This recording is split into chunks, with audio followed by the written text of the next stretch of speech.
Selamat pagi pemirsa, kebebasan beribadah adalah hak asasi manusia tertinggi karena menyangkut hubungan manusia dengan Sang Khalik.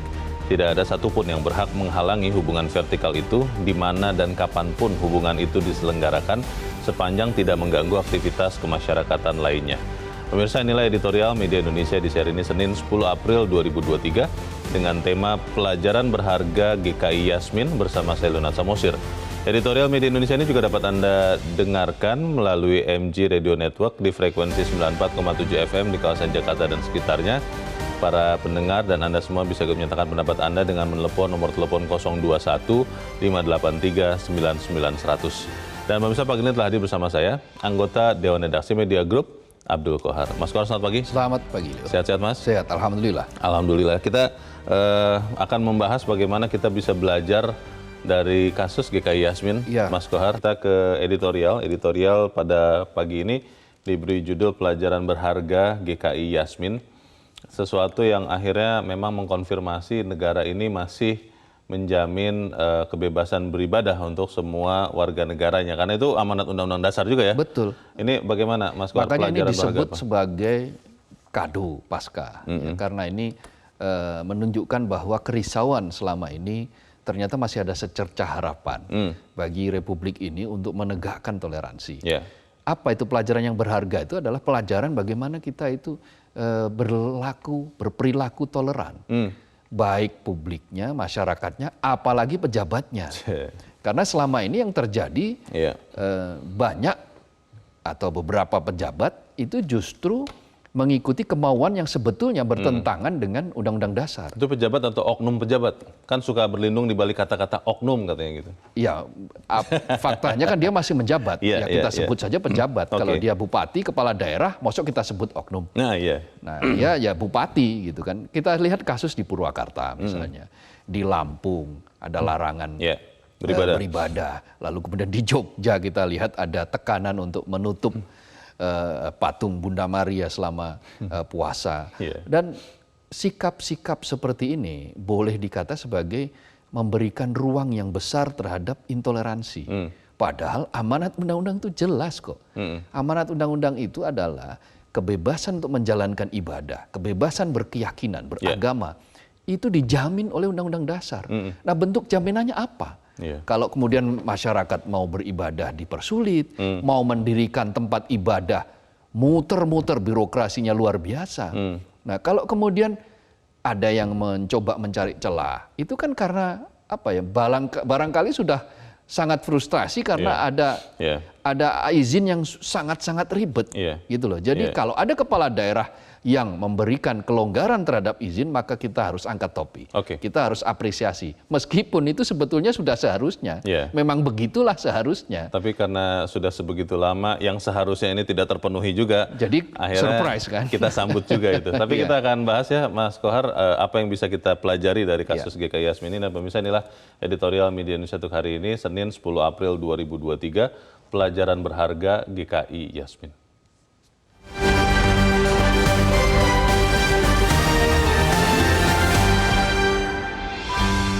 Pelajaran berharga GKI Yasmin.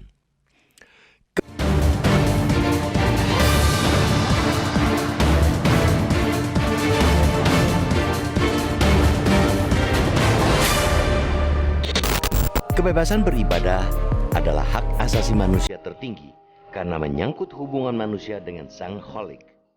Tak ada satupun yang berhak menghalangi hubungan vertikal tersebut di mana dan kapanpun hubungan tersebut diselenggarakan sepanjang tidak mengganggu aktivitas kemasyarakatan lainnya.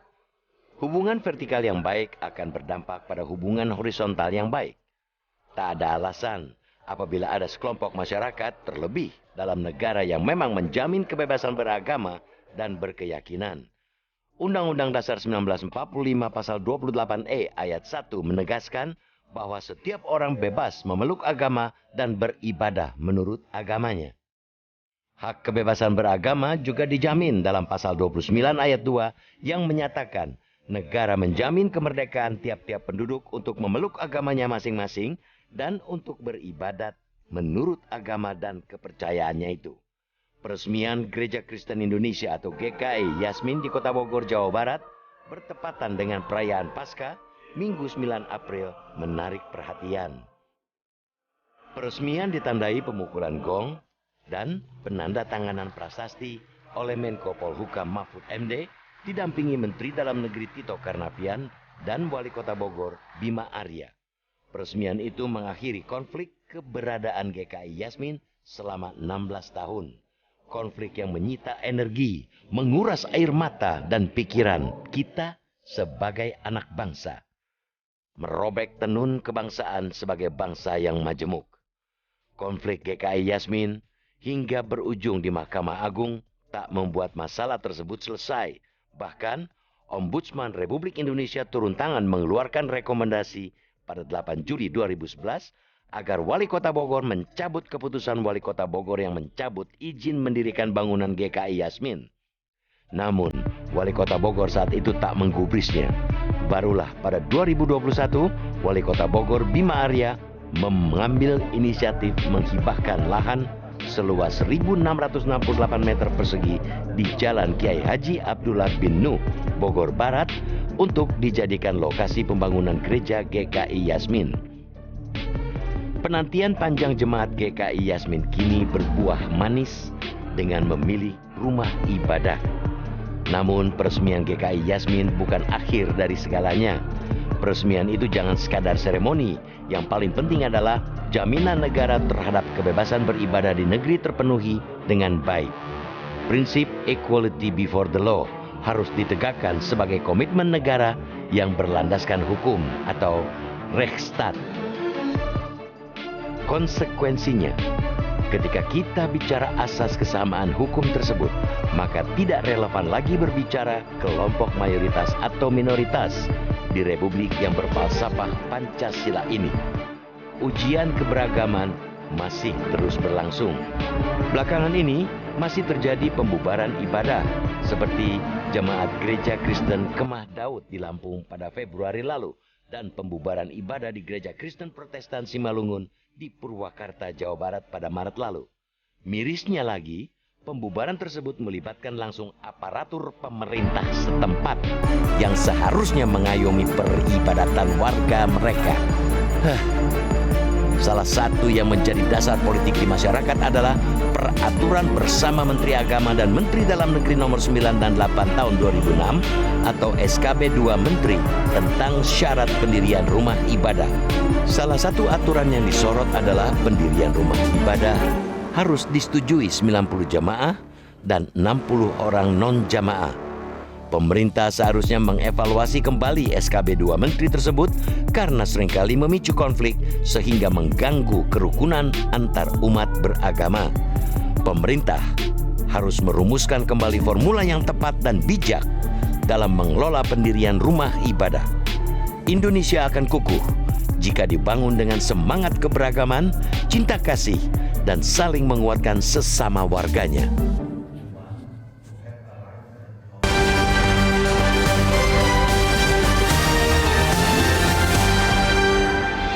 Di bagian berikut Anda bisa ikut menyatakan pendapat Anda terkait dengan editorial pagi ini. Pemirsa, untuk saat ini tetaplah bersama kami.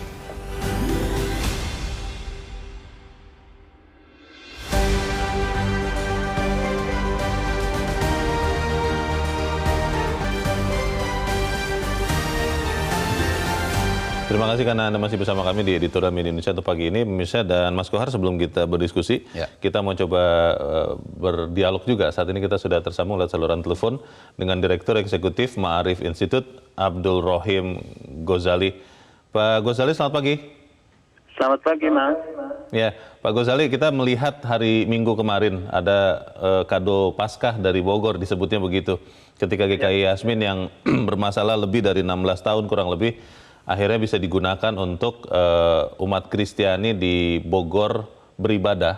Pertanyaannya, Pak Ghazali, apakah ini berarti bahwa memang bangsa ini benar-benar masih menghormati keberagaman, atau memang ini adalah satu catatan sejarah yang memang harus terus diperjuangkan supaya ketika orang beribadah di Indonesia ini bisa lebih mudah di rumah ibadahnya ketimbang orang mau dihibur di hiburan malam misalnya, begitu Pak Ghazali. Bagaimana Pak menurut Anda, Pak?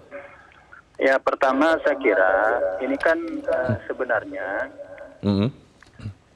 soal hubungan antar umat beragama yang belum clear ya di Indonesia ini. Belum clearnya bagaimana? Satu, intoleransi masih tinggi, Mas. Nah, yang kedua, kesadaran masyarakat akan hak-hak asasi manusia juga masih rendah. Dan yang ketiga, masih ada pemahaman agama yang sempit, saya kira. Nah,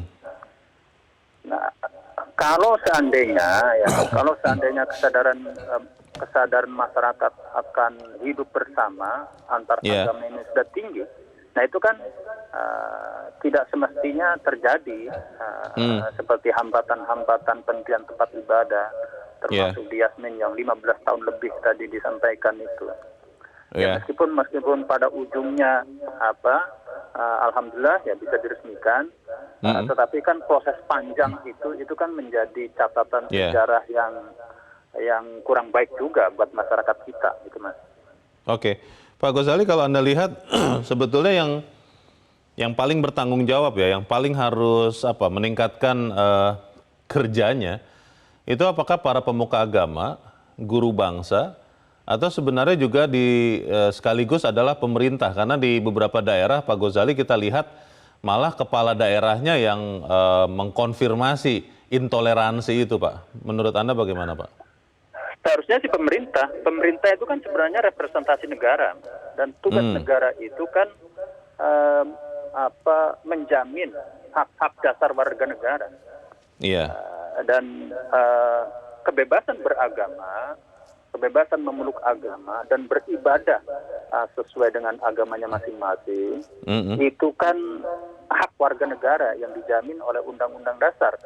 Ya. Undang-Undang Dasar ada 2 pasal itu, pasal 28 dan pasal 29. Dan Undang-Undang Dasar ini juga diperkuat dengan lahirnya Undang-Undang tentang Hak Asasi Manusia, ya kan? Itu Undang-Undang Hak Asasi Manusia itu nomor 29 tahun 99 tuh. Nah, itu kan ada pasal-pasal yang memperkuat apa yang sudah tercantum dalam Undang-Undang Dasar. Misalnya pasal 22, setiap orang bebas menurut agama masing-masing dan beribadah menurut agamanya masing-masing. Dan yang lebih penting lagi, negara menjamin kemerdekaan setiap orang memeluk agamanya dan kepercayaannya itu. Nah, yang jadi masalah, intoleransi ini tinggi, itu dilegitimasi oleh peraturan pemerintah. Misalnya dengan adanya SKB dua menteri tahun 2006 itu, kalau nggak salah tahun 2006 ya, yang nomor 2006 Pak. Nomor 9 dan nomor 8 itu. Betul. Kalau begitu Pak Ghazali, ini pertanyaan terakhir Pak. Pemerintah berani tidak kalau Anda lihat untuk benar-benar kemudian memberikan kebebasan beribadah ini, berani tidak kalau menurut Anda pemerintah mencabut peraturan bersama Menteri Agama dan Menteri Dalam Negeri atau SKB 2 Menteri itu, Pak? Ini yang terjadi sekarang, alih-alih mencabut malah mau diperkuat menjadi perpres itu, Mas. Saya kan ikut terlibat itu dalam FGD untuk pembuatan perpres itu. Nah, kenapa ya? Beberapa kali ya dalam FGD itu mengusulkan supaya ada perubahan substantif dalam perumusannya. Tapi di situ tidak ada ruang untuk perubahan substantif. Yang ada itu perubahan-perubahan yang sifatnya administratif saja. Oke. Nah, perubahan substantif yang saya maksud itu kan misalnya yang namanya pendirian tempat ibadah itu bukan kalaupun dibutuhkan perizinan itu kan hanya IMB saja, seperti bangunan-bangunan lain yang yang menyangkut tata ruang. Baik. Kalau beribadahnya sendiri itu tidak perlu izin. Kalaupun izin ya, kalaupun dibutuhkan, mestinya izin itu datangnya dari siapa? Dari pemimpin agama yang bersangkutan. Karena mereka lah yang paling paham apakah umatnya itu butuh tempat ibadah atau tidak. Jadi bukan izin warga sekitar, bukan izin pemerintah, bukan izin FKUB. Baik.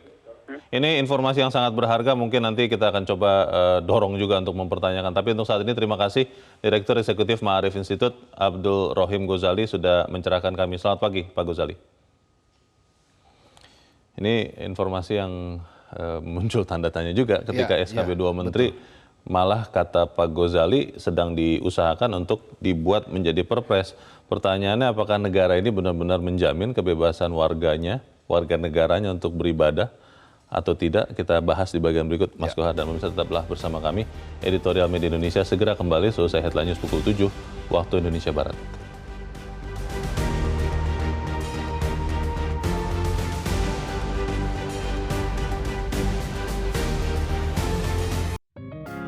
Media Indonesia mengajak Anda untuk mengakses fitur premium e-paper. Dengan sajian konten berbasis intelektual dan meneguhkan kebangsaan, Media Indonesia tampil dengan lebih dinamis melalui e-paper Media Indonesia yang dapat Anda akses kapan saja, di mana saja. Caranya mudah, download aplikasi Media Indonesia di Android atau ketik link e-paper.mediaindonesia.com atau bisa scan QR Code pada layar kaca Anda. Klik tab e-paper di bagian samping layar tablet Anda, daftarkan data diri, serta pilih paket berlangganan e-paper Media Indonesia sesuai dengan kebutuhan Anda. Nikmati juga bonus spesial tambahan 4 halaman rubrik fokus setiap hari. Semua bisa Anda dapatkan hanya di e-paper Media Indonesia. Untuk informasi lebih lanjut, hubungi customer service di nomor 0811 1201 2018 atau kunjungi media sosial @Media Indonesia. Media Indonesia, referensi bangsa. Terima kasih pemirsa masih bersama kami di Editorial Media Indonesia, dan sebelum kita lanjutkan diskusi, Mas Kohar, kita mau bertanya dulu kepada pemirsa Metro TV bagaimana pendapatnya terkait editorial pagi ini. Kita sudah terhubung dengan pemirsa Metro TV di Magelang, Jawa Tengah. Ada Pak Amrosi. Pak Amrosi, selamat pagi. Selamat pagi Bang Leo dan selamat pagi Metro TV. Selamat pagi Pak Amrosi. Silakan Pak, pendapat Anda Pak. Begini ya, selama ini masih ikut prihatin, masih ada diskriminasi dalam hal beribadat.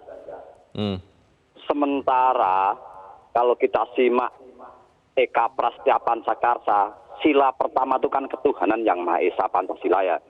Sila pertama dijabarkan menjadi 5 butir. Di antaranya butir kedua itu berbunyi hormat menghormati dan bekerja sama antar pemeluk agama dan penganut kepercayaan yang berbeda-beda sehingga terbina kerukunan hidup. Saya yakin kalau sejak SD sampai perguruan tinggi penataran P4 Eka Prastya Pancakarsa itu Pancasila didetailkan di pelajaran, ke depan tuh generasi tidak akan mempermasalahkan ini. Ini kan lengah sejak Pak Harto lengser tidak diajarkan lagi sehingga generasi yang sejak era Pak Harto lengser sekarang tuh egois. Kalau zaman Pak Harto tuh nggak ada kok orang ke gereja dijaga polisi. Pokoknya malu lah, pokoknya orang dikatakan tidak berpancasila itu udah malu sekali. Karena betul-betul Pancasila dasar negara itu betul-betul diterapkan betul di pelajaran di generasi SD dari SD sampai perguruan tinggi, Bang. Itu aja, mohon agar tidak terulang kembali lah. Selamat buat Gereja Yasmin di Bogor. Baik, terima kasih Pak Amrosi di Magelang, Jawa Tengah. Selamat pagi Pak. Di belakang Pak Amrosi ada Pak Max di Manokwari, Papua Barat. Pak Max, selamat pagi. Selamat pagi Bung Leo, selamat pagi Bung Kohar, dan selamat pagi Metro TV. Selamat pagi Pak Max, silakan Pak pendapat Anda Pak. Ya, saya mengucapkan dulu selamat Paskah. Iya Pak. Untuk semua umat Kristiani. Selamat Paskah. Yang ada di Indonesia, kemudian untuk khusus untuk yang ada di Bogor. Dan juga tidak lupa mengucapkan selamat menunaikan ibadah puasa untuk semua saudara-saudaraku kaum muslimin dan muslimah di Indonesia. Ya. Saya pertama-tama memberikan salut dan hormat kepada Wali Kota Bogor, Bima Arya. Ini salah satu contoh pimpinan daerah yang harusnya diteladani oleh pimpinan-pimpinan daerah lain yang tidak seiman dengan Kristiani. Ini contoh.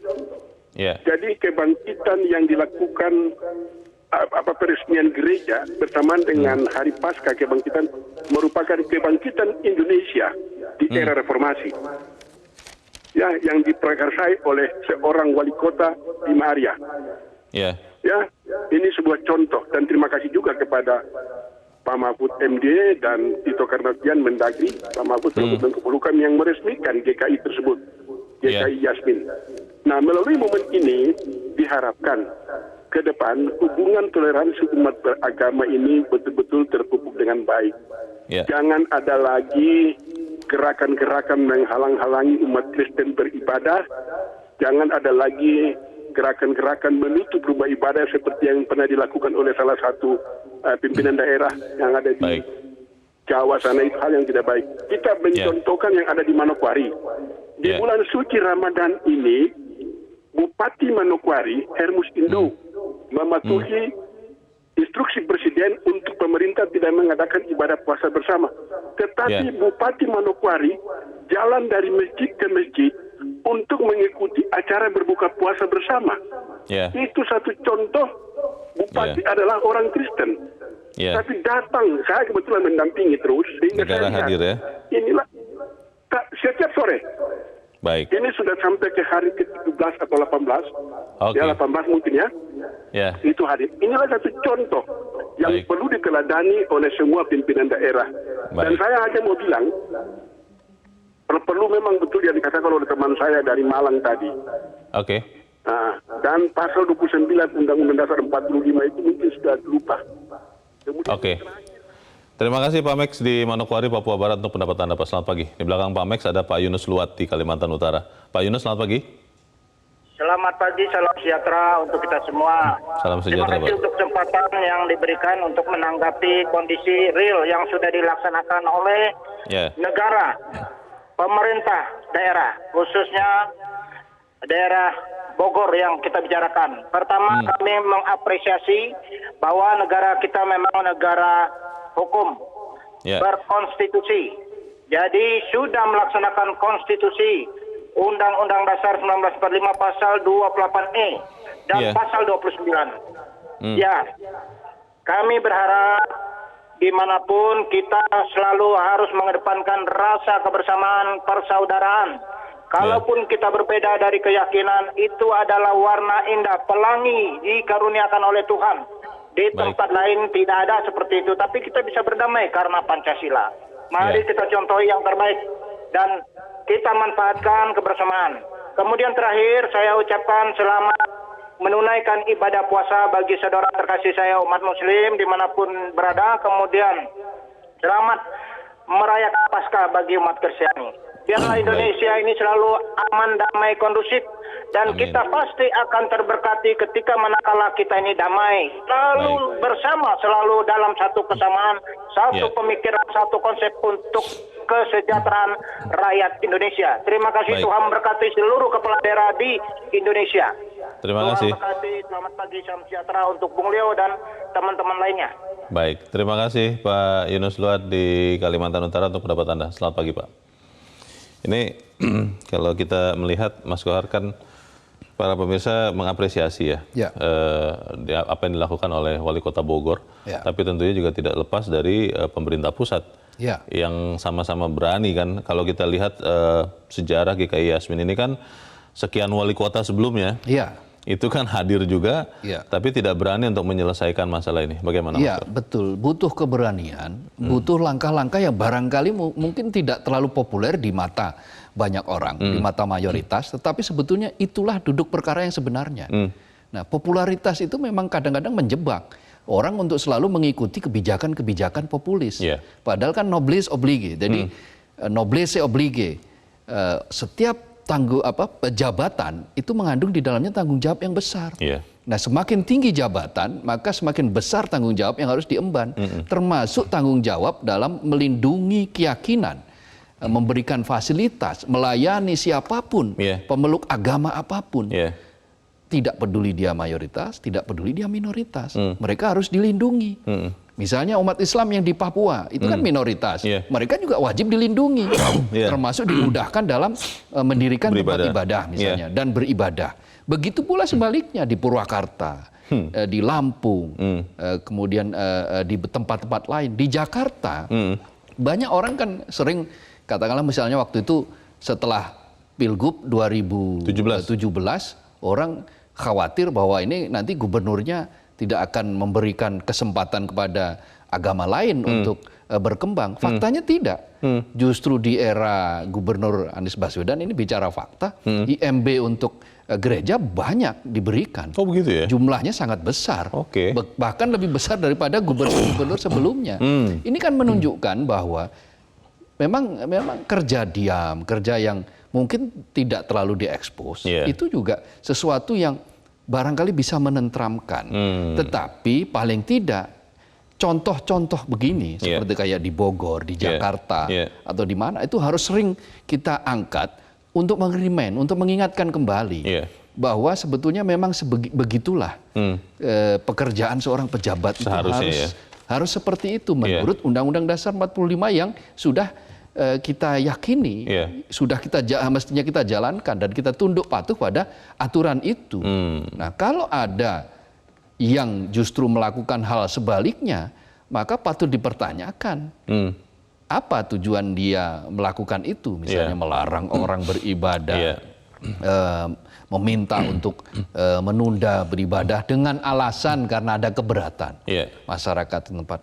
Yang alasannya mungkin barangkali bisa dicari-cari. Nah, apalagi kalau itu bukan populisme. Nah itu dia Mas, katanya memang apa yang dilakukan oleh sekian pemerintah daerah. Tadi Mas Kohar sudah sempat sebut ada di Purwakarta. Kalau kita baca di bagian dalam dari koran ini kan ada tulisan di podium, itu dikontraskan antara yang dilakukan Bupati Purwakarta dan Bupati Lumajang. Dengan Bupati Lumajang. Yang sebenarnya dua-duanya sama-sama bisa menikmati dalam tanda petik popularitas. Kalau memihak kepada pihak yang lebih banyak begitu. Tapi kan yang satu tidak melakukan itu dengan memang memegang tanggung jawabnya. Pertanyaannya Mas, apakah memang benar politik praktis yang kemudian membuat pemerintah khususnya daerah itu berbeda-beda sikap dalam sifat atau pada waktu harus melindungi semua warga negaranya dalam beribadah? Faktanya seperti itu.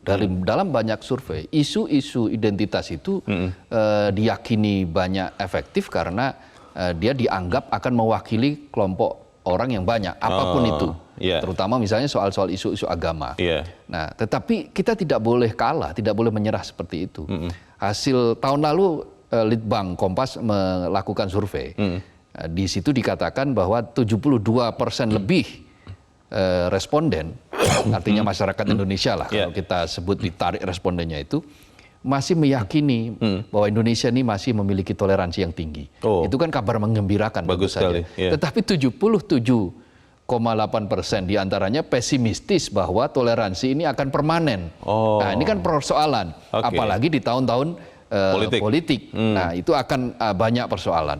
Menjelang pilkada itu biasanya juga akan banyak hal yang dimainkan. Gitu loh. Makanya survei ini menunjukkan, memberi arahan kepada kita, salah satu diantaranya adalah bahwa kita harus strict, bahwa kita harus hati-hati bahwa membuat toleransi yang permanen ini ternyata bukan pekerjaan yang mudah bagi Indonesia. Pertanyaan mendasarnya adalah begini, Mas Kohar, ini kan ada juga terjadi beberapa waktu yang lalu di kota industri di Banten ya.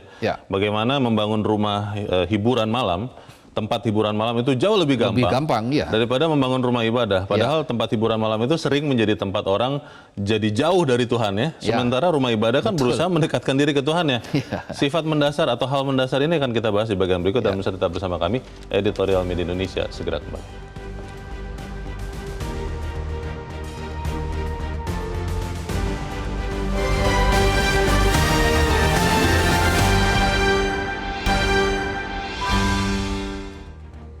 Terima kasih pemirsa, Anda masih bersama kami di Editorial Media Indonesia. Kita di bagian akhir diskusi kita pagi ini. Mas Kohar, kalau melihat pemerintahan Joko Widodo, itu ada sekian organisasi yang akhirnya dibubarkan. Organisasi yang cenderung menjadi sarana untuk intoleran dan kemudian ujung-ujungnya radikal. Pertanyaan berikutnya adalah belajar dari kasus Yasmin ini. Apakah pemerintah ini berani mencabut peraturan bersama Menteri Agama dan Menteri Dalam Negeri atau yang lebih dikenal SKB 2 Menteri itu? Karena kalau tadi dengar penjelasan sebelumnya kan dikatakan bahwa malah akan menjadi perpres. Nah, itu yang informasi terbaru yang kita dengar dari Direktur Eksekutif Ma'arif Institute, Abdurrahim Ghazali. Tentu kita belum melihat seperti apa draftnya. Tetapi apapun bentuknya, mestinya orang untuk beribadah, untuk menjalankan keyakinannya, untuk mendirikan tempat ibadah, itu dipermudah, bukan dihalang-halangi. Itu kan kontras dengan tadi cerita di Cilegon. Betul. Bahwa membuka tempat hiburan malam yang banyak kaum agamawan menyebut itu tempat maksiat. Ya. Meskipun kita bisa berdebat soal itu. Tetapi setidak-tidaknya tempat itu dipermudah. Betul. Tetapi sebaliknya ketika orang ingin menjalankan keimanannya, menjalankan keyakinannya, khusyuk, menjalankan Pancasila ayat 1, ketuhanan yang Maha Esa, kok malah dipersulit, malah dihalang-halangi, harus ada tanda tangan ini, harus tanda tangan itu. Yang tahu kebutuhan umatnya adalah pemimpin di situ. Betul. Pemimpin Kristen di situ, Nasrani di situ, Kiai di situ, Gus di situ misalnya. Pemimpin umat lah pokoknya. Yang mereka bisa tahu bahwa ada kebutuhan di situ. Sehingga mereka punya hak untuk menjalankan keyakinannya secara tenang, secara aman. Jadi toleransi ini memang masih menjadi problem, bukan hanya antar agama. Di internal agama saja juga beberapa hal masih terjadi. Beda aliran gitu ya. Beda aliran, beda sekte. Itu biasanya kemudian yang terjadi adalah bukan hanya saling mengecam, tapi bahkan saling merusak rumah ibadah. Ini kan sebuah kegiatan, sebuah tindak tanduk yang jauh dari amanat konstitusi. Dan cilakanya hal-hal semacam ini semakin membesar. Kenapa? Karena terjadi pembiaran. Kerap terjadi pembiaran. Aparatnya tidak berani, karena kalau menindak tegas nanti dia akan dicap atau dibully sebagai orang yang anti agama mayoritas misalnya di situ. Sering terjadi. Begitu pula terjadi dengan kepala daerah yang apalagi yang misalnya mau maju lagi untuk periode berikutnya, maka akan sangat-sangat hati-hati terhadap hal-hal semacam ini. Nah, karena itu apapun bentuknya, seperti tadi kita katakan bahwa harus ada kesamaan sikap, harus ada keberanian, bahwa wilayah-wilayah tertentu yang di situ disebut secara telak dan tegas dilindungi undang-undang harus terus diperjuangkan. Tidak boleh itu mundur, menjadi langkah mundur. Kebebasan berpendapat, kebebasan berorganisasi, kebebasan berkeyakinan, beragama, berkeyakinan, termasuk di dalamnya kebebasan untuk menjalankan keyakinannya itu harus betul-betul dilindungi oleh negara, dilindungi oleh pemerintah sebagai penyelenggara undang-undang, sebagai pelaksana undang-undang. Untuk saling bisa menerima, itu kan harus saling mengenal deh, Mas Goar. Sering kita tahu bahwa konflik antar umat beragama itu lebih karena saling tidak tahu. Bagaimana kemudian usaha kita untuk membuat toleransi ini meningkat? Karena kan tidak bisa taken for granted ya, kita biarkan begitu saja tumbuh sendiri. Bagaimana Mas? Iya, kita harus berkolaborasi dengan komunitas, dengan kelompok-kelompok keagamaan. Tokoh-tokoh, pucuk-pucuk pimpinan di level lokal, di level yang sangat-sangat kecil di situ, itu harus sering berinteraksi, sering bertemu. Pertemuan di ruang publik, pertemuan interaksi, itu akan paling tidak akan mengubah persepsi. Mereka akan menjadi rela untuk menerima, mereka akan menjadi lebih toleran sikapnya. Nah, pertemuan-pertemuan dan persinggungan semacam ini harus sering dilakukan. Jangan dibikin sekat-sekat. Gitu loh. Jadi ketika kelompok komunitas, kolaborasi dan seterusnya itu tumbuh, berkembang dan tokoh-tokohnya memberikan dakwah yang damai, pesan-pesan keagamaan yang penuh dengan toleransi, maka masyarakatnya akan damai, masyarakat akan tenang. Gitu. Kita belajar banyak pelajaran berharga dari GKI Yasmin. Semoga ini bisa menjadi titik tolak ya, bahwa bangsa ini menjadi lebih dewasa lagi dalam menerima keberagaman. Itu harapan kita bersama. Mas Abdul Qohar, terima kasih sudah hadir di tempat ini. Terima kasih. Mas. Selamat pagi, Leo. Pemirsa, pemerintah seharusnya mengevaluasi kembali SKB 2 Menteri yang menyebut bahwa pendirian rumah ibadah harus disetujui 90 jemaah dan 60 orang non-jemaah. Peraturan itu seringkali memicu konflik sehingga mengganggu kerukunan antar umat beragama. Pemerintah harus merumuskan kembali formula yang tepat dan bijak dalam mengelola pendirian rumah ibadah. Indonesia akan kuat kalau dibangun dengan semangat keberagaman, penuh cinta kasih, dan saling menguatkan sesama warganya. Saya Leonard Samosir, berterima kasih Anda sudah menyimak editorial Media Indonesia untuk pagi ini. Terus jaga keberagaman itu dan kesehatan Anda tentunya. Selamat pagi, sampai jumpa.